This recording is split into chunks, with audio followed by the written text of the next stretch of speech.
everything is being recorded. So what I'm going to do first is, I hate doing this because it took forever last time, but you've been here at Lawson before, right? Okay. What's that? On this campus, okay. They've changed the blackboard. You have heard, okay. And I was just going to show you how to work this here, but it was so slow in my first class, I hesitate to do it, but I do want you to see how it works. But it's just, everything is slow. It may be if I use the, let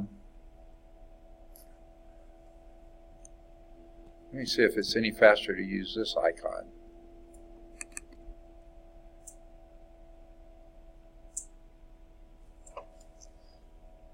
Well, it doesn't seem to be. It'll probably finally open 3 different times, and then I'll have to shut them.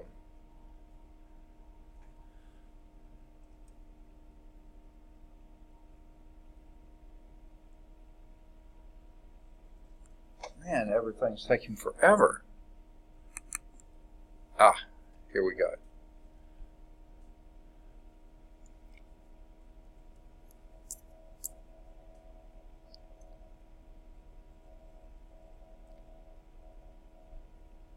Okay, I guess here's where we need to begin anyway. This class right now only has, I think, 7 students enrolled. 2 of those are unpaid, so I'm not absolutely certain they're going to show up, so only 5 are paid. Now, last term, they would have already canceled this class. For some reason, they haven't this time. But we may be living on borrowed time here. But before, if we can be a little preemptive here, there's 2 other Math 113 sections that are being offered. This is the only one on this campus. On the Birmingham campus, oh wow. There's a class that meets at 11:30 with only 7 students in it. And then there's a second mini-term class with, they'll leave that open, but it currently has 5 in it. So I guess we're just as likely to make as any.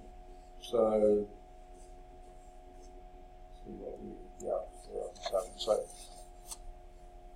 I thought they had more on that campus, but they don't. Okay. Now, since you were here before, you probably remember seeing this icon for Blackboard. I don't know if you'll still see the same one, but the new one is called Blackboard Ultra, and that's the one we're using this time. And I'm not usually going to do this, but I just want to expose you, let you see what it looks like. So let me do a couple of other things here. Let me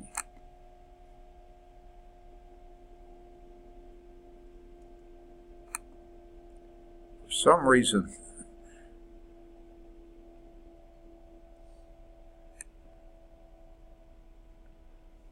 nothing's working well. I don't know why. So anyway, I'm going to click on the new Blackboard. Now, from what the students have told me, your login is similar to what it was before. It's very different for us as instructors. Number one, it's not even opening, but I don't know why that's the case. Waiting for, there it goes. What we have to do now, this is so frustrating.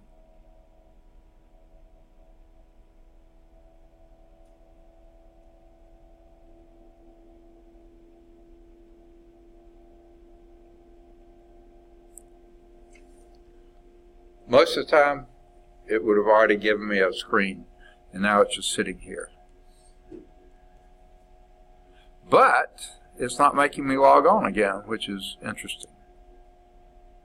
Okay, which I'll take any time. Okay, so what I'm going to do is go to Courses. Now this is from the instructor side. You probably yours may be somewhere. And here's Math 113. That's us.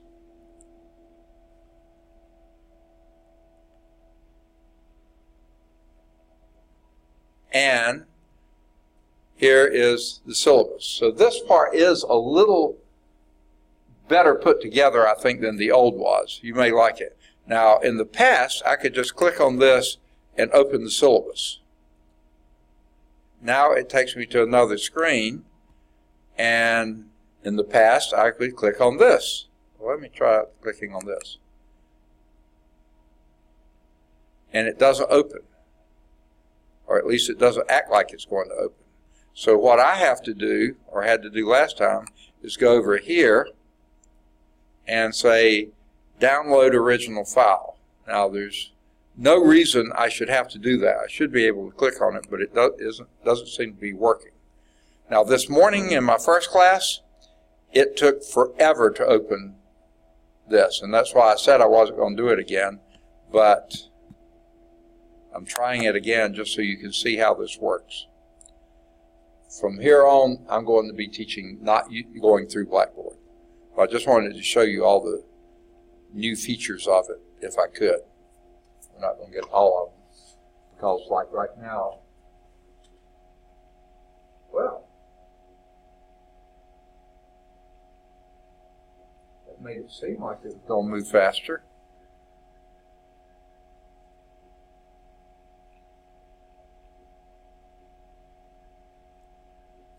Here's what I've heard. I think I mentioned this to Thomas. I heard this week that they're beta testing this on us. In other words, they haven't worked out all the bugs yet. So now this morning, we sat and watched these little dots go across the page. It seemed like forever. And I was convinced that the whole thing was crashing. It finally did open, but it took a long time. So I'm going to try to be a little more patient here. But in general, to me, all Microsoft products are pretty shoddy. I don't like Microsoft, by the way. Everybody uses them, but it should not take this long to open a file. And it's not that big a file.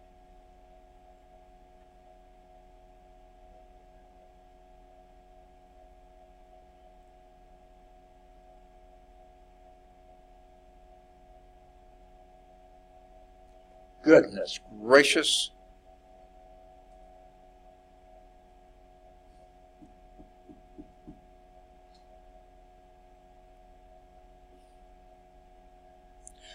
Well, what I was going to say before, if they decide, for instance, that the class on the Birmingham campus has more students and they decide to cancel this one, would y'all be able to take it on the Birmingham campus? The same days. It's just the next hour. It's 11:30 rather than 10 o'clock on Tuesday, Thursday. I'd do that. You what? I'd do that. You could do it? I'd be able to. You would be able to? Yeah. Okay. You would? You would. Okay. So I guess we'll keep you here. Let me get your name. David Nash. Nash, right? Yes, sir. Okay. You go by David? Yes, sir. All right. Good deal. All right. Good deal. Okay, so we got more than half the class here now, and this is about what happened last time. It got so far and then just stopped doing anything. So what I did to try to yank its chain is do a Control-Alt-Delete, and that did nothing also. But hopefully it will do something in a minute. Yeah, it's trying to do something.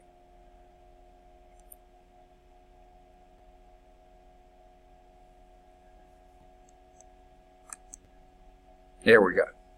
Why that requires, I don't know. I don't think I'll need to edit, but let me go on and do this, because last time it took forever to get off of here. Well, let me go on and get started. Well, I was trying to figure out what this is. Well, I start to say something in this point. This is Math 113. Everybody in the right class? Good deal. Okay, pre-calculus trigonometry, and they say a software and Blackboard supported course, blah, blah, blah. 3-hour course, we actually make 2.5 hours, but they count it 3 hours a week. You meet Tuesday, Thursday, 9:30 to 10:45. No, I'm sorry, this is wrong. 10 to 11:15. So I've got to change that. I can't believe.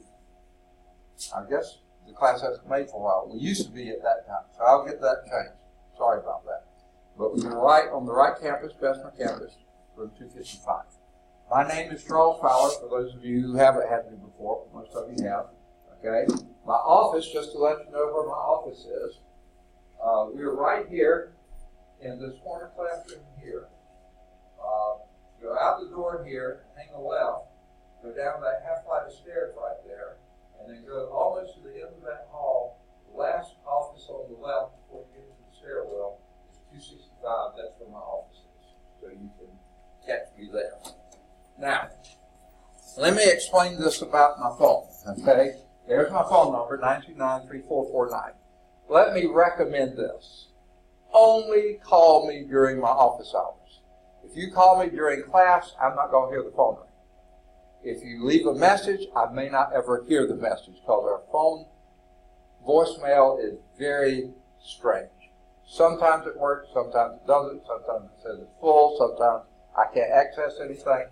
I don't know what's going on with it, so don't bother leaving a message. Call during my office hours, and then if you don't get me, hang up, don't leave a message, and call later during my office hours. Or email me. Okay, now right now I'm way behind on emails too because we've been dealing with schedules and it's just been, I've had maybe 15 minutes to check emails in the last week, so I'm behind on emails too, maybe a little longer than 15. On Fridays, I'm on the Birmingham West Campus, and if y'all are familiar with that, the academic building, the B building, at one end of the building is Dr. Carl Pruitt's office. Are y'all familiar with where that is? In his office, the secretary's desk is right there where you walk in. Behind her desk is the copy room. That's where I am on Friday mornings, 8 to 12. Okay? So that's B122. The number there is 929-6409, but for certain, do not leave me a voicemail there because that's not even my telephone. Okay? That phone belongs to a grant coordinator who's only there part-time Monday through Thursday, and she's not there on Friday. That's why I use that office on Friday. It's her voicemail. It's not mine, and I'll never be able to access one of those. So don't leave a message on this one. But again, call during my office hours. If I don't answer it, hang up and call back. Okay. But email is probably better. Here are my office hours, at least partially, for this term. I say that because there are some issues coming up. Mondays, 8 to 10, and then I've got Cal 1, Cal 3, and differential equations, and then at 3:45 I'm free until 6 o'clock. That's Mondays. Tuesdays and Thursdays, let's hit those at the same time. I'm in my office usually before 8 in the morning, and my first class starts at 8:30. It's a big class, right in this room. So between 9:45 and 10, you can catch me here most of the time. And then right after class, 11:15 to 11:30, you can catch me because my next class is 11:30, and it's here in this room. Okay? It's 11:30 to 12:45.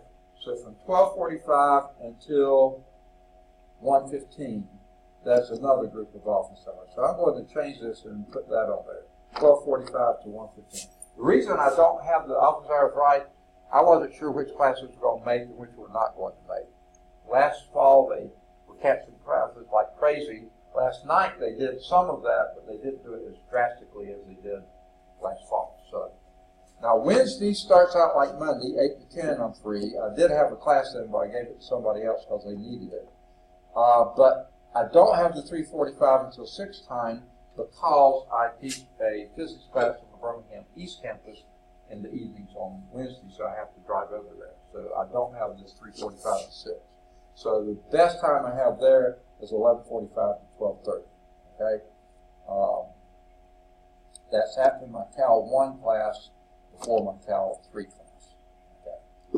And then Thursday is just like this one. Actually, the better time, I'm going to change this to be 12:45 to 1:15, and then Friday's 8 to 12.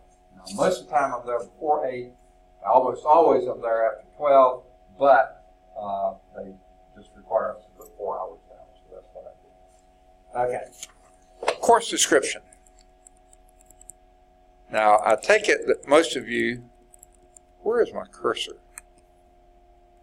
Okay, here we go.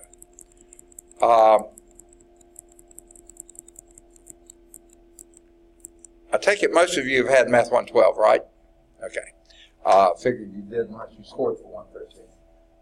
The course description picks up or combines with that. This course includes the study of trigonometric, circular functions, and inverse trigonometric functions, and includes extensive work with trigonometric identities and trigonometric equations. The course also covers vectors, complex numbers, the Morvey's theorem, and polar coordinates. Additional topics may include conic sections. So far, I've never gotten to include that. Sequences and using matrices to solve linear equations. Those are additional topics. Don't plan on getting that far. Okay, I've never have. If we get all those covered, we're going to be doing well. Okay. Now, the prerequisites. They put all this stuff on there. Basically, make a C or higher in 112 or score for it on your placement test. Okay. So I take it all of you have done 112. No co-requisite, so we're okay there.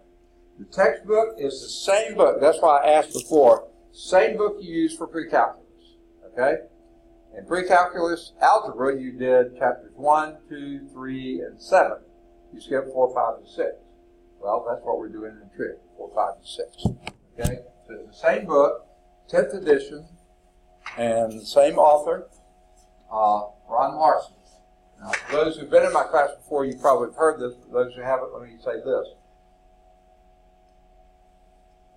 Most math books are very similar. I mean, very little difference between them as far as how they present the material. Some things I like about the way he does it. Some things I wish he did a little differently. But there's one thing about this author here. He has more supplementary material he provides to the students absolutely free, accessible, than any author I've ever taught from. Okay? Basically, he has a website called larsonprecalculus.com, and you'll see me mention that several times during when we get to actually doing trig. I'll be pointing out how you use that. He has calcchat.com. Every homework, odd number of homework exercise is worked out in calcchat.com. Okay? Certain ones of them are worked out in more detail at calcview.com. So just tons of supplementary materials that are right there. No charge, no codes, nothing. Your grandmother could get on the internet and go to those sources. See, you don't have to be enrolled in the course. You don't have to buy the book. Anyone can go to those places. Okay. So that's the author. Okay. It's a Cengage book. 2018 was the copyright, which means probably in another year or two they're going to go to a new edition. Okay. Now, not that anything pre-calculus has changed. It's just because Cengage only makes money when they sell new books. They don't make money when they sell used books, because somebody else makes that money. And so they get new editions about every 3 to 4 years just so they can sell more new books. So the pre-calculus doesn't change, they do.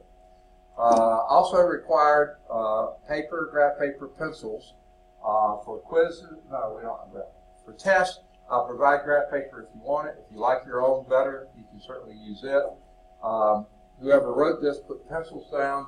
And frankly, professional time here, when I do math, I tend to make errors. So I like to use pencils so I can erase.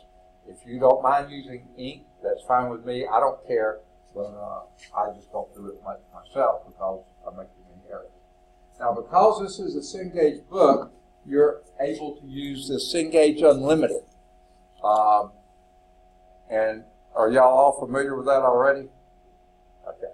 If you need more information about it, the bookstore could probably help. But for $119 a semester, you can have access to any Cengage book you're using that semester. Okay? It's just there. Okay? And the rest of this, to me, is advertisement for Cengage, which I don't think is appropriate in the syllabus, but they make us put it here. So I'm just going to scroll through this. I will stop here for a moment and point out that here are some of the other classes that are using Cengage text. So if you're taking any of these classes this term, then you're probably going to use Cengage. So that $119 would be the ebook for all of them, any of them that you're taking. One cost, okay? Now, it's only ebooks, but for a fairly nominal amount, how much was it for the paper copy? 10 or 15 bucks? Something like that. If you own the Cengage Unlimited, you can buy the text for a fairly small amount if you don't like just using an ebook. Okay? Now, they have other deals for a full year or 2-year program, but I'll let you figure out if you're going to do that. Okay? Now, back to our syllabus. Okay? Blackboard. Now, the dean or somebody wrote this, and they don't let us change it. I really don't like the way they do this. All courses must use Blackboard to gain access to vital course information, such as the syllabus, handouts, PowerPoint shows, activities, assignments, announcements, and so forth. Well, as you just saw, I pulled up the syllabus through Blackboard, so it's there. I've got to make some changes, so I will make those and then have to reload that, but it's there.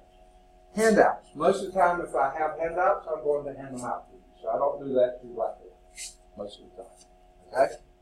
Now, occasionally I have a student who, say, is depending on doing this as a remote course and stuff like this, I may actually put something out there, but most of the time not. Okay? PowerPoint shows, and hopefully we'll get to it today, but if not, next time I'll show you where the PowerPoints are on Blackboard. But remember, I'm recording this. That means I'm recording, and once it's recorded, then it's on YouTube. And I teach using PowerPoints, so you'll get to see the PowerPoints in static form, where I'll show you on Blackboard, but then through the YouTube videos, which you also access through Blackboard, you can see and hear me talk about the PowerPoints. Okay? So the PowerPoint shows will actually be there twice, once in static form, once done now. Activities, the school sometimes posts activities on Blackboard. I don't usually do too many, so don't look for those. Assignments, I've already got one out there, your research paper. Those who've been in my class before, you're familiar with that. It's out there. I'll show you that. Maybe not today, but next time maybe. Announcements, most of the time I don't do too many announcements. The school does sometimes. But if I have announcements, I'm going to announce them in class. But remember, I'm recording the class so you can see it through the YouTube videos. So they are on Blackboard. But I'm not going to type them out. Every announcement, I'm not going to do that. Okay? Now, if something does come up, some unpredicted thing, something that I didn't have a chance to tell you about on Thursday, it happened before Tuesday, I may put those out. So, check them. But most of the time, that's not going to be the case. I don't like this next sentence. Failure to use Blackboard will severely damage your ability to pass the course. Now, I realize that some instructors teach almost exclusively through Blackboard. I don't. I teach in the classroom. Okay? But for those who do and make all the assignments and everything through Blackboard, yeah, that may be true. It's not. If I were writing that sentence, though, I would say the proper use of Blackboard could greatly enhance your ability to do well in the course. That, to me, would be closer to reality and a lot more positive. Okay? I don't like this sentence. Students should always check your Blackboard announcement and task pages prior to coming to class. Now, I can't think of maybe one reason why that would be a true statement, in case the instructors cancel class. And guess what? 3 of you have been in my class. You've been in my class before, too. How many classes did I cancel? Huh? Maybe one. Yeah, maybe one. Or not any. Or two. Maybe one or two. Yeah, and I always announce it way ahead of time. Okay? I'll tell you right now, there may be 2 classes I'll have to cancel this term. And I hope not to cancel any more than I have to. One, I have a mild form of leukemia, and my hematologist only sees patients on Tuesday mornings. So guess what? If we have an appointment, I think I do either in March or April with him, it's going to be on a Tuesday morning, and it'll probably wipe out this class. I'll let you know that plenty in advance. Okay? Now, this week I had my 69th birthday. Okay? Which means next year at this time I'll be 70 years old. And next year at this time I will be retiring. Okay? So they have a thing that they encourage you to do they say sometime in your last 5 years, so I'm waiting my last year, to attend a retirement seminar, okay, in the teacher retirement system. So one's coming up that's either going to be a Wednesday or a Thursday. The odds are I'm probably going to have to take the Thursday one, okay? But if that fills up, I'll take the Wednesday. But there's a good chance I'll miss that one too. So this class, I may miss 2 classes, but we'll try to make them up in possible. Okay. But I'm going to let you know way in advance. If something comes up that's an emergency, I'm probably not going to have a chance to do it on Blackboard. Okay, so yeah, hopefully that is not this. Okay, professional competencies and objectives. Let me scroll down just a little bit here. Okay. Student learning outcomes. Students will identify trigonometric functions and relations between them using the unit circle. Remember, the course description said circular functions.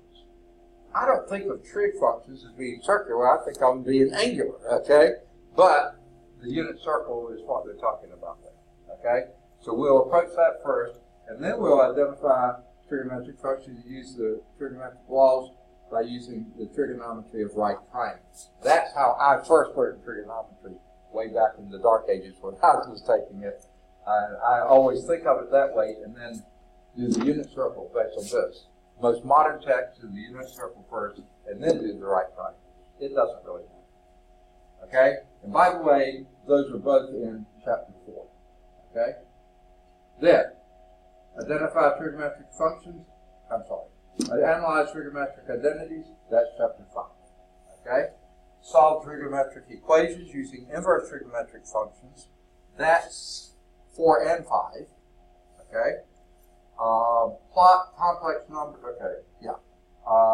Using trigonometric principles in De Moivre's theorem. That's chapter 6. Using polar coordinates and operate with vectors. That's also chapter 6.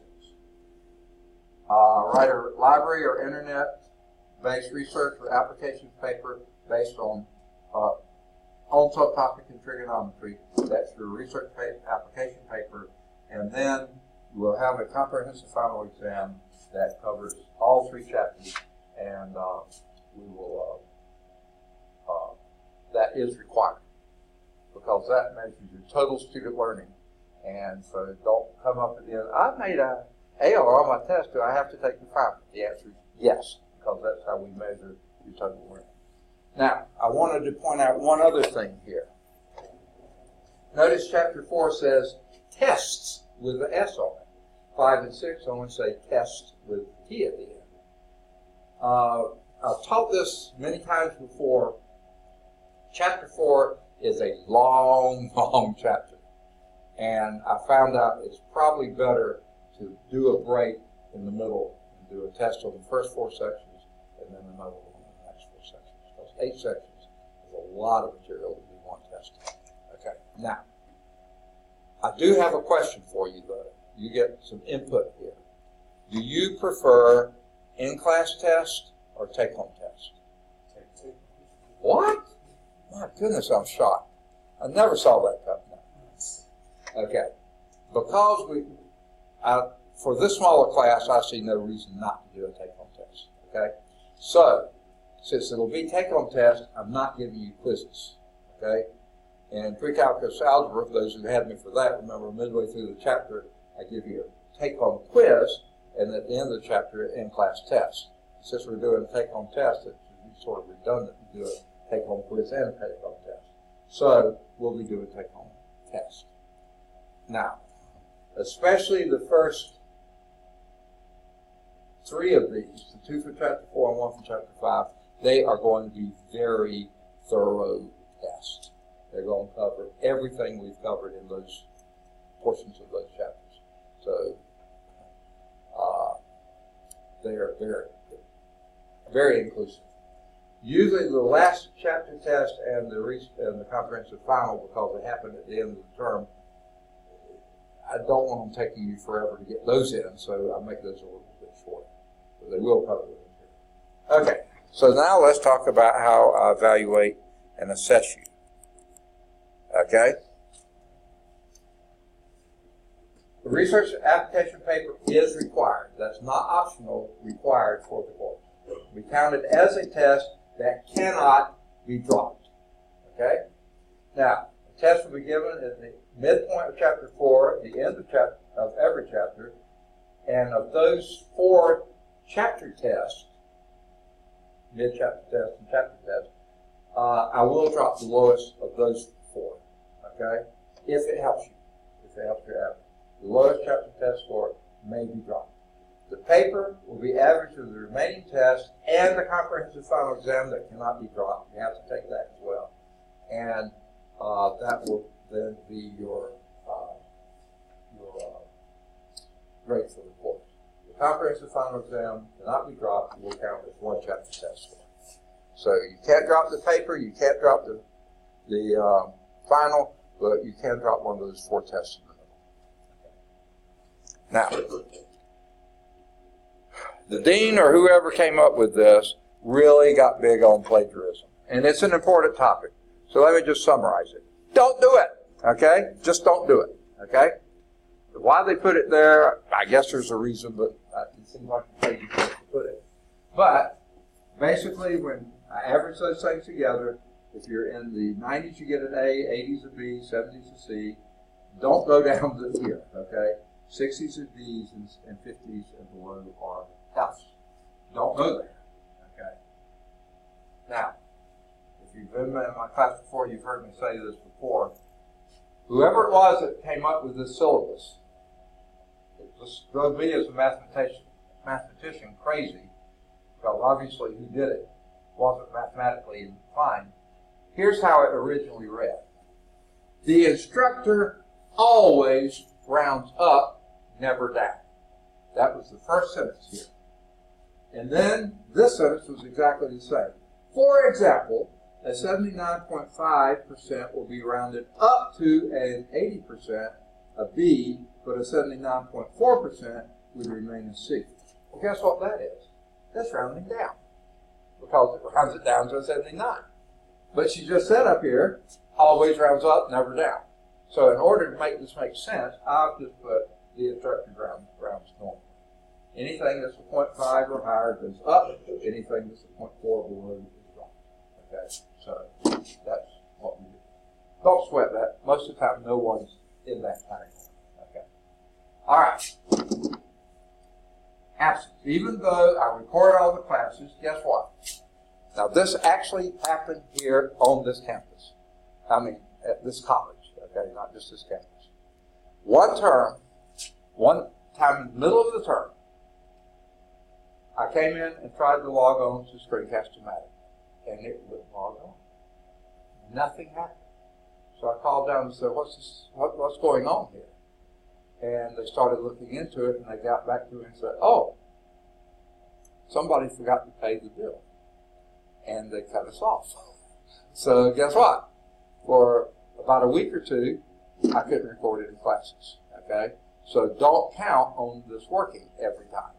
Now, hopefully I'll never do that again, but there are other times the whole system goes down, and our server goes down, or something else happens, and I can't record, okay? So you can't always bank on the fact that I'm going to record every class, okay? Now, here's the other thing. Have you ever tried to ask a YouTube video a question? It won't work. I mean, it just keeps on talking. Okay, just like that. Okay. So, try to be here every class. Okay, if you can't, these are good backups, but that's all they are. Now, I'm glad the withdrawals are on the same pages here. I don't know what your statuses are. I really don't care. It doesn't matter to me. But an awful lot of our students are on Pell Grant or some other type of federal financial assistance. Now, if you're paying cash or something else on scholarship or something, there probably are different rules for you, okay? But if you're on this, if you have to repeat a course, Pell Grant or these other federal programs will usually pay for you repeat it once. They won't pay for you to repeat it twice. That's out of your pocket then. Okay?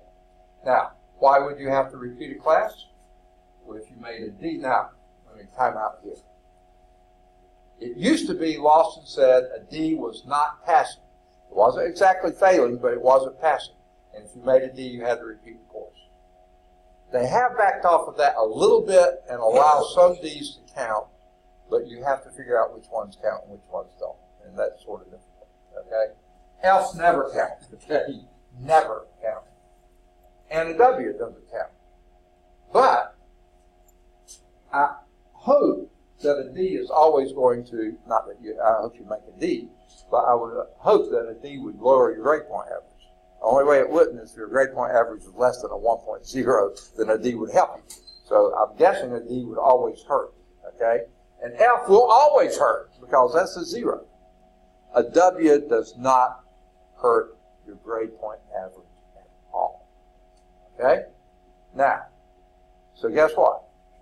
If you are in a situation that you don't think there's any way you're going to be able to pull a C or better in the course, you just got too far behind, you're not going to be able to pull it out, it's way better to take a withdrawal than to get a D or an F.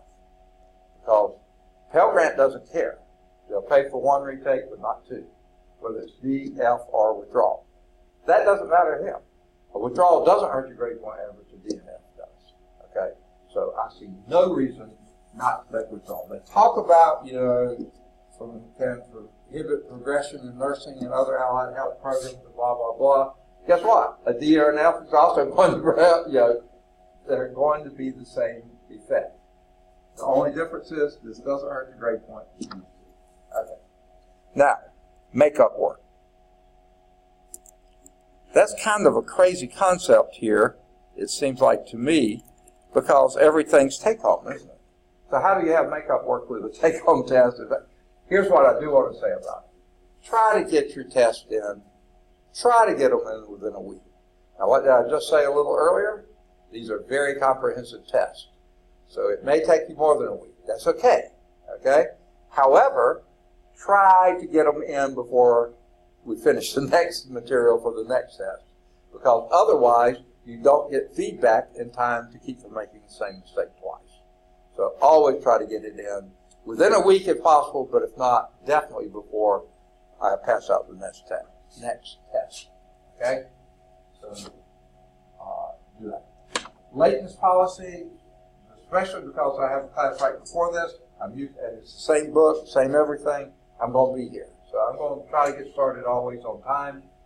You try to be here on time too. Now, I know if some of you are coming from the other campus or other things, life things are in the way, just get here as soon as you can. Okay, academic integrity. Again, here we go again. Plagiarism again. Let me summarize. Don't do it, okay? Just don't do it. And cheating. Don't do it, okay? These are very simple summaries. Don't do it. You're not going to get any benefit from it. I'm guessing y'all are here because you need trigonometry, right? If you need trigonometry, what good is it going to be to plagiarize or cheat? You're not going to learn the trigonometry. And then when you go to the next course that you need it, you're not going to have it. So don't do it, okay? So I won't go into the rest of that. Now, professional decorum. They've added this to the syllabus too. And to me, it's kind of a, really? Okay. I don't see you as senior type students that you are this being an issue anymore. But the big deal is don't do anything that's going to harm your neighbor's ability to follow what's happening. So if you're texting or unauthorized internet use and that's being a pain to somebody, like you're looking at your laptop and having things on that's grabbing his attention because he can't help to see it as he looks up here, don't do it, okay? Don't do it. Sleeping. Reclining lounge, I really don't care too much unless you snore. If you're snoring, you're bothering your fellow student, so don't, okay? And that is something else later, I'll get to that. Speaking out of turn or speaking rudely or unkindly, generally that's going to upset somebody in the class. So just don't do it. I don't think any of you will. unnecessary traffic in and out of the classroom, you know, if you got to go, you got to go. Or if you get the phone thing and you need to take it because it may be an emergency, you got to do it. But, you know, if somebody is bothering you that way, say, hey, look, I'm in class. This wasn't important enough. Don't do it during class. Okay. Eating or drinking. Okay. That goes back up here with the sleeping thing. If you need the caffeine, I know my wife says I'm Mr. Somonex when I'm talking. You know, the Sandman. Don't. If you need the caffeine, I'd rather you have it than snore. Okay, so do. And if you didn't have time for lunch, breakfast this morning and you can't concentrate, I'd rather you have something to eat than not be able to concentrate. Okay. Now, the next one, wearing inappropriate clothing, sunglasses, hat, earphones. I don't care. You know. See, 3 of the 4 of you have something on your head. I don't care. You know, unless it's distracting to somebody else. Now, I imagine there could be some inappropriate clothing that might be offensive to somebody. Don't do it, okay?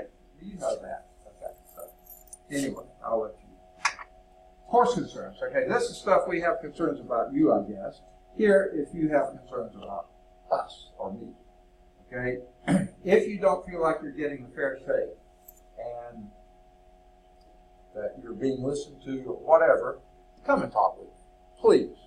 One-on-one, let's get it taken care of at that level. If you feel like you can't talk with me and it's not something we can work out, then go to the department chair. Oh, that would be me. Okay? So you can talk with me again. And I'll write myself up. Okay? So whatever. Okay? If that doesn't work, you can go to the Associate Dean, Dr. Pruitt. I'm in his office every Friday morning, so he can chew me out there, or get me sooner if necessary, or go to the Dean. But go through these steps. Let's handle it at as low of level as possible to get it taken care of. Okay? And keep on going. You can go as high as the president, but you don't start at the president. Start with me. Okay? I was in the military, chain of command support. Discrimination, harassment. To me, this is very important. So I don't want to minimize it, but I don't want to overemphasize either. I can't remember how many years I've been here, but it's been a while, 20, 25, something like that. So well more than 20, okay? And at first we were Western State Technical College, then we merged with Lawson. And so far, I can remember 0 incidents of what I would have classified discrimination or harassment. Now, I'm not saying it hasn't happened, but they sure haven't done it in front of me, so I can see it. If they had, I would have yanked the knot in the tail right there, So we don't want it happening, okay? And so far, knock on wood, I don't see that it's happening. Now, I also include in this bullying. I don't know if they mean that or not. I include it. So the deal is, if they're not doing it in front of me, if you see or sense or even have a clue that may be going on, let us know. We do not want it happening here, okay? It's inappropriate for it to happen here. Let us know. The closest thing I can recall, and some of you have heard this story before, back when we were at Western State Technical College, I was a new math instructor, and I was teaching the automotive. We have some really good automotive programs here. I was teaching the automotive math class. And a lot of you, I take it, are a little what I would call non-traditional students, not quite fresh out of high school. You've been around a while, okay? A lot of those kids were right out of high school, and they really were doing automotive because they liked working with their hands and didn't like being in classroom, okay? And there was this one kid, he wasn't a particularly strong math student, but he was okay. And most of the time they were on scholarship or getting some sort of thing, so they were there every day, They couldn't miss their automotive classes, so they showed up for the academics as well. But one day he was out, and I thought, well, maybe he's sick. Then the next day he was out, next time we met. After a while I said, hey, where's such and such? And they said, oh, you didn't hear? I said, no, what? He said, well, one day at lunch, he just decided to walk across people's cars in the parking lot. And somebody saw him, yanked them off of there, got them to the dean's office. In the dean's office, they were there for a while off campus and never has been seen again. Okay? Now, all due process, everything was done well. We don't want that kind of stuff happening. Now, that's not really discrimination or harassment, that's just stupidity. But it falls under the same thing. We don't want it happening here. It's inappropriate for it to happen here. We'll deal with it. We'll deal with it fairly, but it's going to be dealt with. Now, Americans with Disability, as I've already indicated, I'm hard of hearing, okay? So I'm pretty sensitive to this. If you have any kind of disability, please let somebody know.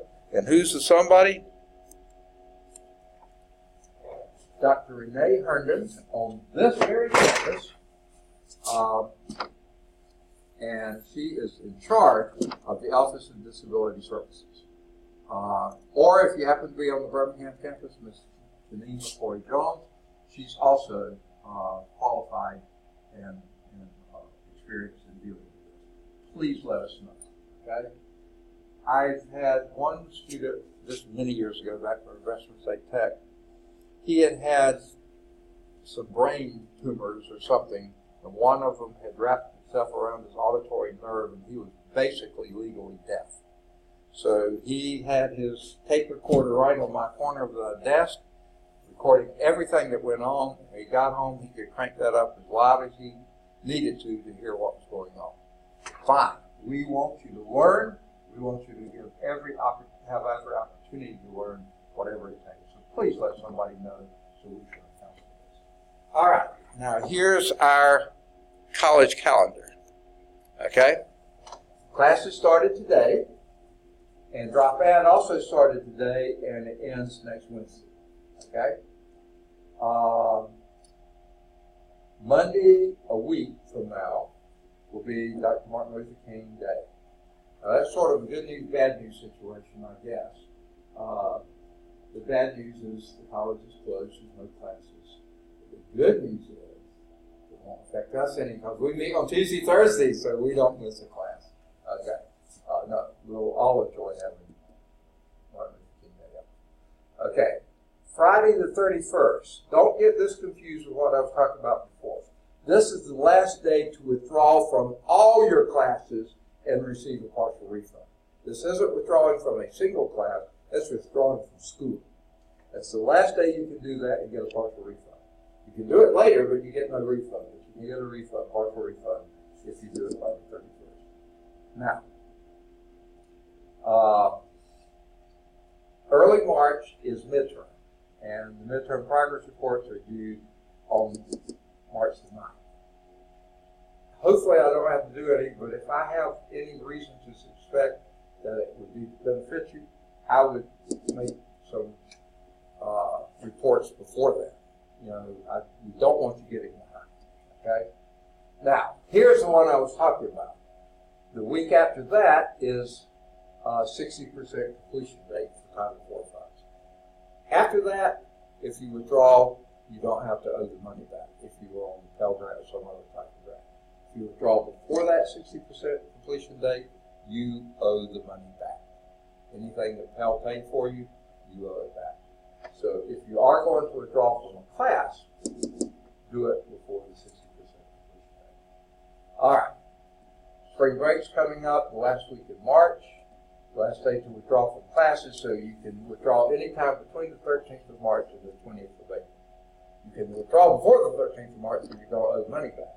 But you can't wait until after the 20th of April, because after that, you cannot withdraw and you won't get your grade, whatever that happens to be. And then final exams for this class will be the 30th. Your final grades will be in on the 7th, and Friday the 8th will be commencement. Are any of you graduating this term that you know of? That is a day. Now, once I make those few changes to my office hours, I think that's all I have to change. Then, if you will, either print this student acknowledgement form, sign and date it, or extract it and email it to me that you've understood. But wait until I tell you I've got all the changes made. Any questions on the syllabus now? Okay.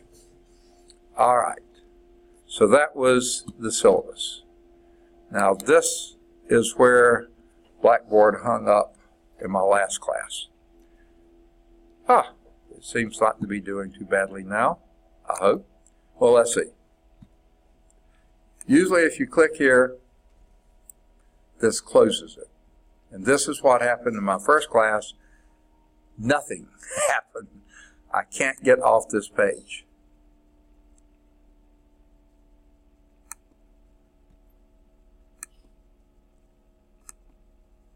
It just... So let me see if I can make something happen. Oh, okay. That did something. Here we go. All right.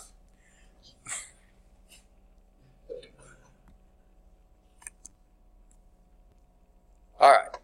We did the syllabus. We're back in Blackboard. Here's my locator card. Okay.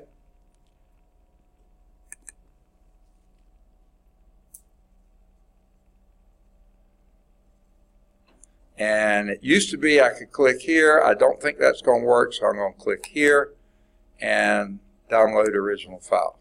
I don't think you can do this. I don't know how you do this. You look at this from your... You shouldn't be able to download the file. I guess you can, but you certainly shouldn't be able to edit the file. So I don't know. This is a mystery to me. But let me open this so you can see it. Basically, it's just showing when I'm in my office and when I'm not, when I'm in class, when I'm not, when I'm on campus, when I'm off campus, that type of thing. I think this is up to date, but we'll see. Because we had to do these things back last term and we weren't sure what classes we're making and not making. If I found out they canceled some of my classes, all this will change, but I'll let you know that. And again, this is taking forever for Microsoft to open anything. Now, part of this may be here it is. Okay. And again, I don't know if I can get this to turn off. It did. Okay. So here is this term as it is. Now, again, there's my name, Charles Fowler. There's my office numbers on Bessemer first, Birmingham next, on Fridays only. My email address, and in mathematics. Okay. So let's get as much of the week here as possible. Okay. Generally, I'm on campus every morning from 8 to 8 o'clock. And I have a half hour of office advising every day. Actually, on Monday and Wednesday, that's 2 hours from 8 till 10. Okay? On Tuesday and Thursday, I have Math 112 followed by 113. On Friday, I'm only office hours, so it's 8 to 12. Okay. Now, seldom I'm off campus by 12, but I have to put it on there. Okay. On Mondays and Wednesdays, I have Calculus 1 at 10 o'clock. I have a little bit of time for lunch, 45 minutes for lunch at 11:45, and then I have Cal 3 at 12:30, differential equations at 2:30, and then I have office hours on Monday from 3:45 until 6 o'clock. Okay. Tuesday and Thursday, I have Math 112, Math 113, that's us. Immediately after this, we have linear algebra. And then in the afternoon, both first and second mini-term, I have physical science, 111 first mini-term, 112 second mini-term. It starts at 1:15 and goes till 5:45. Okay? And then I'll leave at 6. Okay. So my Tuesday, Thursday, packed to the gills. And like I said, I'll change my office hours to read from 12:45 to 1:15. Okay, that's when I eat lunch. I always bring my lunch. Most of the time, bring my lunch. I eat in my office so you can see me there. All right, Wednesday a little bit different from Monday. The 8 to 10 is still the same. The classes are still the same. The difference is at 3:45 I have to start packing up to go to the Birmingham East Campus because at 4:30 to 6:30 I have a class over there, a physics class. On Birmingham East Campus. So I don't have those office hours from 3:45 to 6, like I do here. So office hours are 8 to 10 here, and then 11:45 until 12:30 here.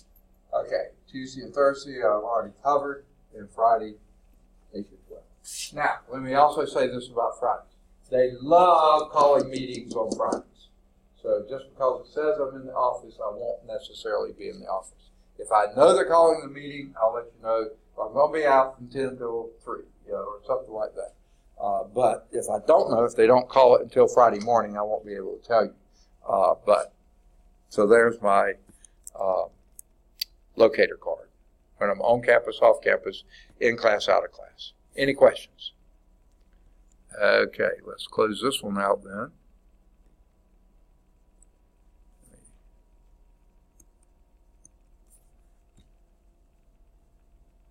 Okay.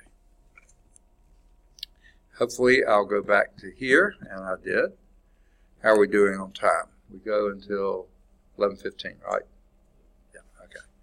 All right, next thing here is the research paper instructions. Now, some of you have been in my class before, some have not. I should be able to click on this and open, but it never does. So I don't know how y'all get these to open. Hopefully you can click on it and it opens, but I can't. So I have to go over here and download. You shouldn't be able to download my files, I don't know, but maybe you can and you just can't change them. I don't know. This is awkward, really awkward. And at least here it's taking a long time. Well, maybe not as long as it has in other times. Let's see.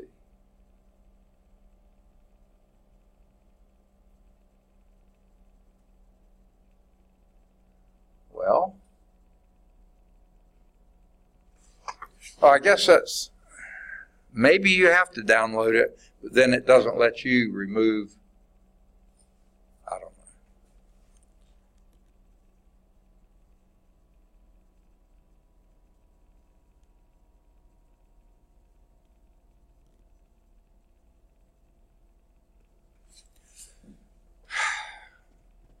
I don't know if Control-Alt-Delete will speed this up or not. Let me try it.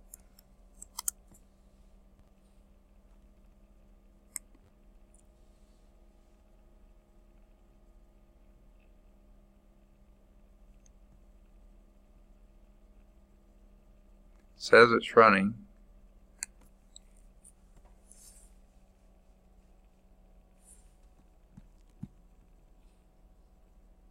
But it doesn't show up down there.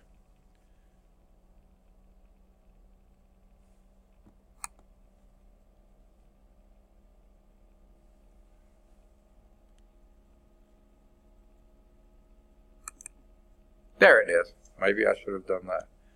It may be that you can't enable editing. I don't know.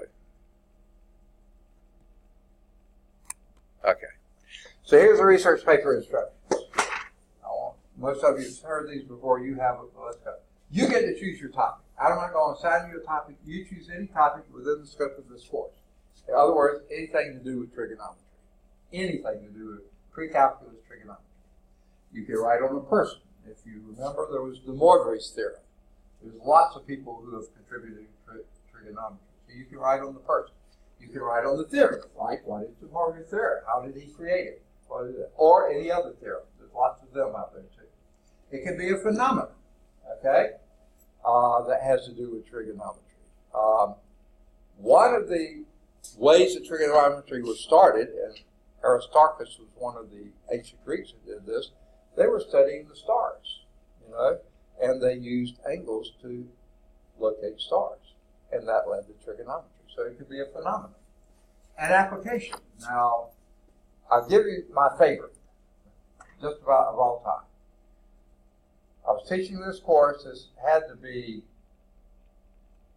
a decade ago or later, or longer, okay? And a guy who lived in McAdory, but he went to Jeff State. But for some reason, I guess he was having trouble with math at Jeff State. And at the time, they were a little notorious for having a really tough math department. I don't know what the reason was. But anyway, he decided to try it here. So he took at least trig here. He may have taken pre-calculus algebra too. He sat right there and says here and right now. He was a pre-forestry major, planning to go to Auburn to major in forestry. And he wrote his paper on the use of trigonometry in forestry. Now, do y'all think there's very many? Hey, I'm sorry. 11:15. So I'll be through in about. Yeah. Huh? You can wait at my office or a classroom or anywhere down there. I'll catch you. Yeah. Okay. So do you think that's a very good topic?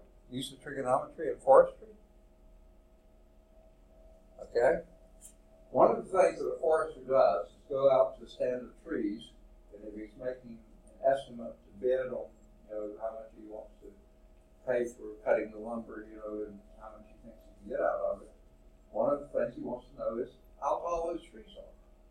Now, do you think he takes a tape measure and climbs up the tree and measures how tall? No, he doesn't. What he uses is a sextant. He gets fairly level land, measures the angle from the bottom of the tree to the highest part of the tree that he can get good usable timber out of. Uses that angle and uses trigonometry to estimate the height of the tree.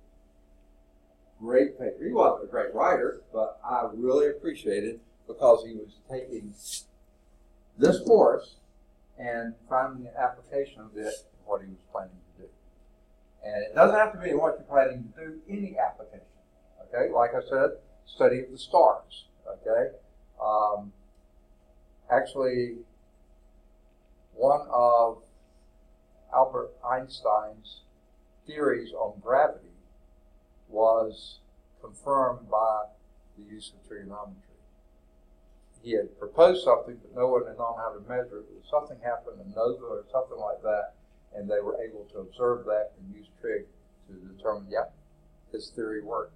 So you don't have to be that complicated. For any application or any other such topic that you have an interest. It may not be your major, it may be something you're interested in.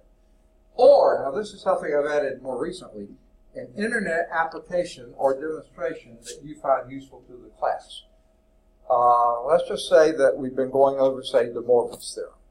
And you say, the book didn't really help me, and whatever he said, that made it more confusing. But I found this on the internet, and it was a YouTube video, it was something else, and boy, they explained it so well. I know exactly what we're talking about. You can write on that. That's what I mean by internet application and demonstration that you find useful. So what I'd like you to do today or next week is write on a piece of paper your name and the topic that you've selected that you would like to write on. Now, hey, you got plenty of time to change too. This doesn't nail you down, but at least it gets you thinking, okay? So do that today or next week and write that down. Now, since you're going to waste a whole piece of paper on just your name and a topic, here's something else you can write on there that has nothing to do with the course.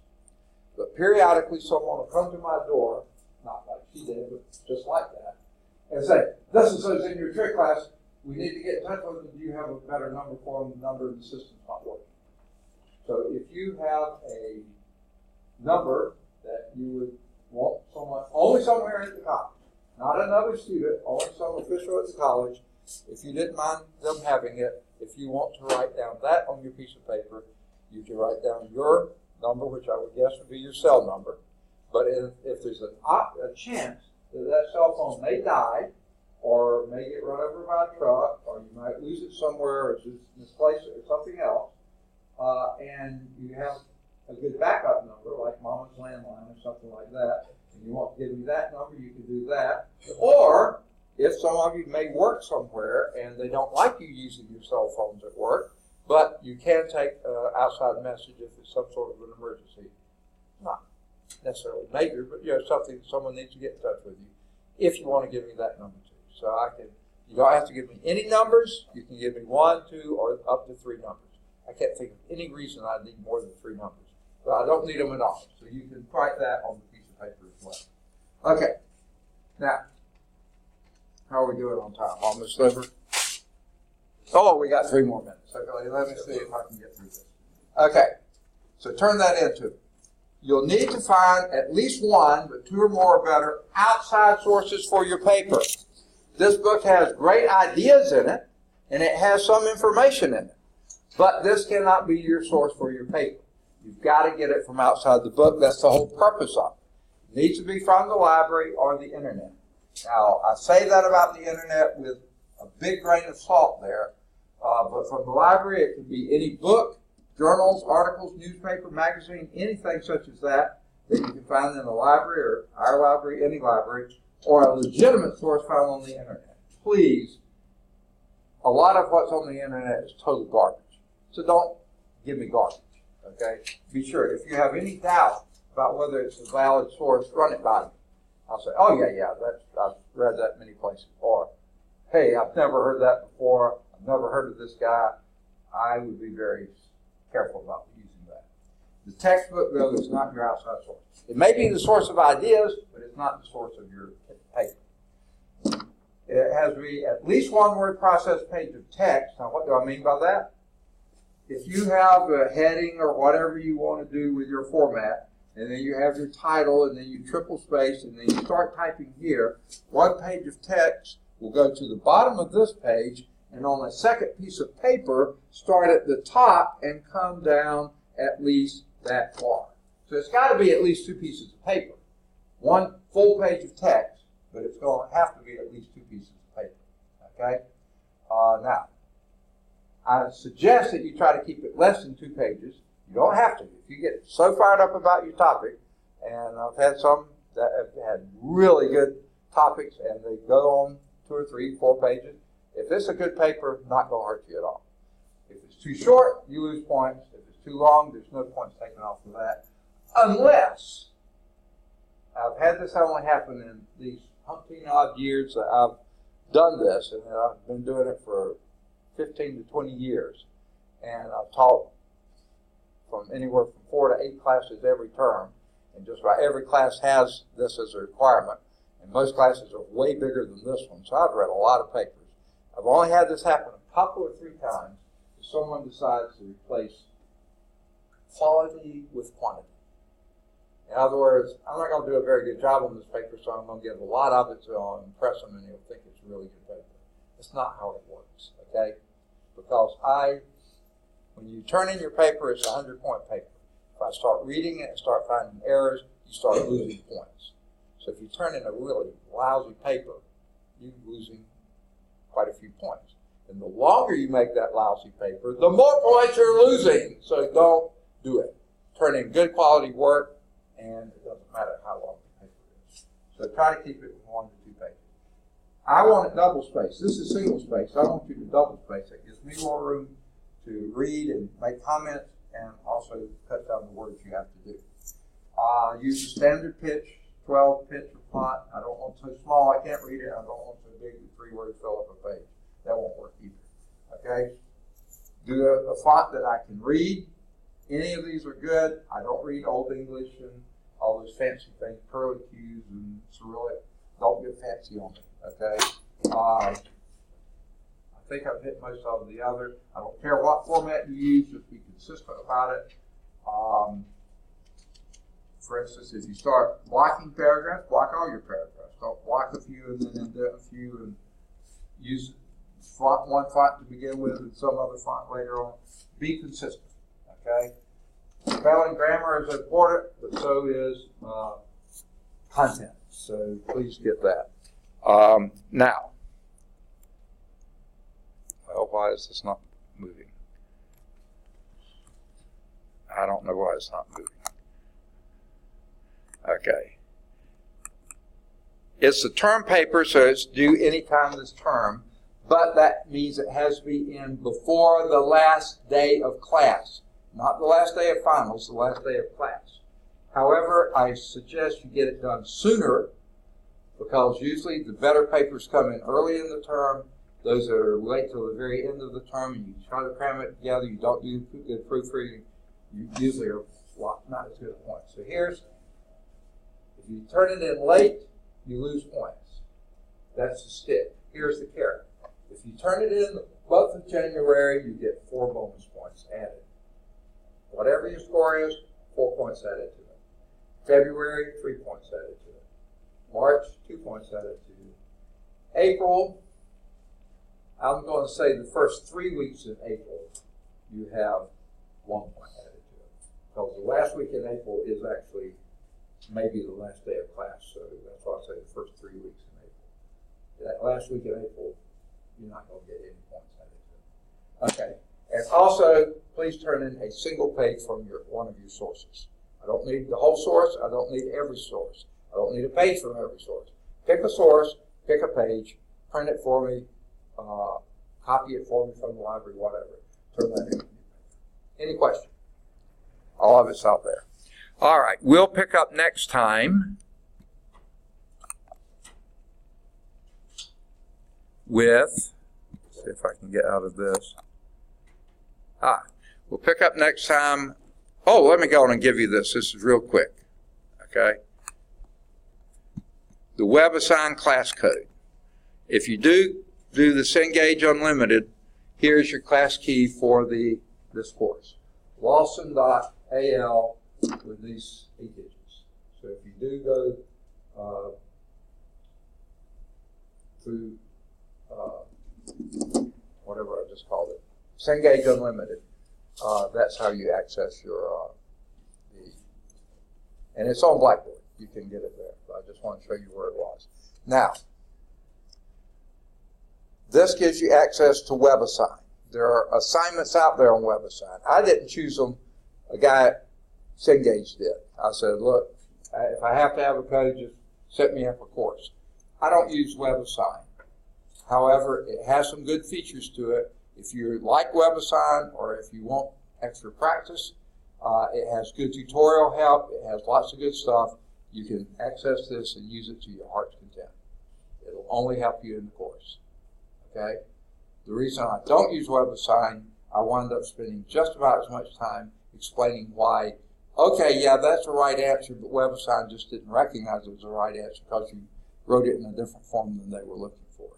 And that gets to be so frustrating, sometimes the students to be frustrating. So I don't use it, but you could certainly use it. And that's how you access your ebook as well. Okay, any questions? All right, let me end this. And we'll pick up next time with the YouTube power videos. So remind me of that on Tuesday, that we start with the YouTube videos. Nothing much to show. I'll just show you how to access it. That's why I'm doing this from Blackboard, so you'll see and know how to do it. And then the PowerPoints and then some other things. So we'll wrap that up then. Any questions? Sorry we went over, but guess what? There's no extra charge. Okay. So any questions? Yes? So you say for this class, you won't teach it on the Birmingham campus? No. Somebody else is teaching there. Oh. If you wanted to change to that section, you could. See, I don't know. Last fall, they wouldn't have allowed these two classes to both exist. They would have merged them into one class. They haven't done that this spring. But if it does happen, then, be prepared for it. But so far, they haven't. So I'm guessing they're going to let us run. Now, if you prefer the other class, you can do a drop add and go to it, for sure. All right, good deal. We'll see you on Tuesday. Have a good weekend.